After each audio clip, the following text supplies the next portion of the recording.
আবারও উঠে এলো খুন ও ধর্ষণ। এবারে ঘটেছে উত্তরাখণ্ডের নৈনিতালে। আপনারা দেখছেন বাংলার আওয়াজ। নার্স ডিউটি থেকে বাড়ি ফেরার পথে রাস্তায় প্রথমে ধর্ষণ, তারপর অমানবিকভাবে তাকে খুন করা হয়েছে। প্রথমে শুনুন তৃণমূলের পক্ষ থেকে জয়প্রকাশ মজুমদার কি বলছেন। নার্সকে বলৎকার করে ধর্ষণ করে গলা পেঁচিয়ে ওড়না দিয়ে তাকে হত্যা করা হয়েছে গতকাল পরশু। কলকাতার প্রধান বিচারপতি আর বিশেষ করে কিছু এজলাস সুযোগ পেলেই তারা সবকিছু দোষ নন্দঘোষ রাজ্য সরকারের উপর ঠেলে দেয়। শুনলেন, খুন ও ধর্ষণ তো হয়েছে, তো সেটা ছিল উত্তরাখণ্ড হচ্ছে বিজেপি শাসিত রাজ্য, আর এটা হচ্ছে পশ্চিমবাংলার তৃণমূল শাসিত রাজ্য। এই নিয়ে তুতু ম্যামে দুটো পক্ষেই চলছে, মধ্যিখানে আছে সিপিএম। এ নিয়ে সিপিএম কিরম চিমটি কাটছে দেখুন।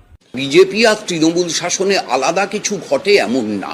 প্রশ্নটা হচ্ছে অপরাধীরা ধরা পড়ে কিনা, সরকার সঠিক ভূমিকা পালন করে কি।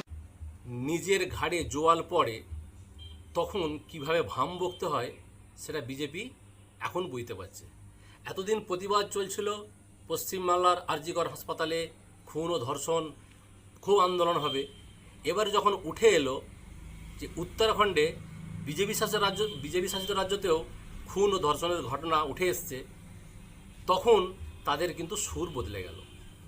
যখনই এই রাজ্যে বেকায়দায় পড়ে মমতা ব্যানার্জি, তখনই বিভিন্ন বাইরের রাজ্যের নাম করে বিষয়টাকে ডাইভার্ট করার চেষ্টা করেন। উত্তরাখণ্ডের বিষয়ে যদি কোনো বক্তব্য থাকে তো তৃণমূল গিয়ে রাখুক না ওখানে, কে বারণ করেছে তৃণমূলকে?